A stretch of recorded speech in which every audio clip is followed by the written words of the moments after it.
In this lesson, we're going to solve inequalities using addition or subtraction. First thing to go over is what exactly is an inequality.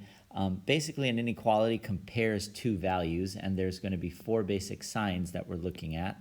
The greater than sign, the less than sign, and then we have the greater than or equal to sign, which is just like a combination of the greater than sign and half of an equal sign. And then here we have the less than or equal to sign, which again is the less than sign and half of an equal sign. So you may remember this from previous grades, but you can think of the inequality sign sort of like the mouth of an alligator. So the rest of the alligator would be this way.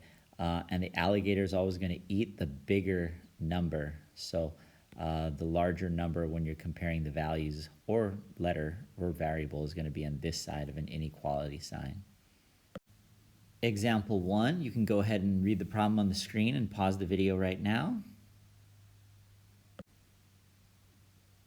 All right, I'm solving for T, which represents the afternoon temperature. And based on the problem, I know that there was a drop of 7.5 degrees. And the evening temperature could get as low as negative 12.5 degrees. So right there, that's an inequality. And negative 12.5 would be right here. So setting up my inequality, I've got t minus 7.5 is going to be greater than or equal to negative 12.5. Now I can use my addition property of inequality, which is basically the same thing as doing the same thing to both sides to isolate the variable all by itself. And when I do the same thing to both sides, I'm left with t is greater than or equal to negative 5 degrees. Now I can go ahead and graph this inequality on a number line.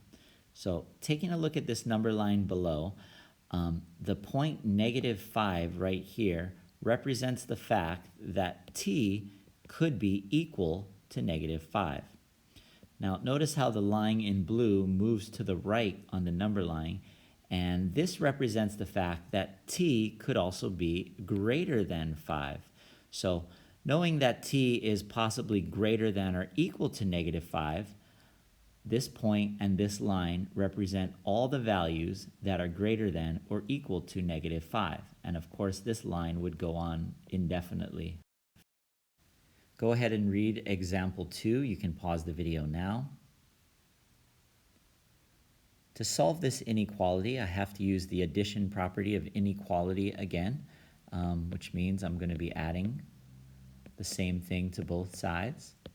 So on the left side, I'm only going to be left with x. So x is going to be less than negative 2/3 plus 1/2. Of course, I always want to do my calculations on the side so I can see the progression of my thinking as I solve this inequality. Negative 4 plus 3 is going to end up being negative 1/6. So the solution to this inequality is x is less than negative 1/6. Let's graph that solution on a number line now. So taking a look at this number line, this orange line moving to the left represents all the possible values that x could be that are less than negative 1/6. Although it's not labeled, this point is negative 1/6.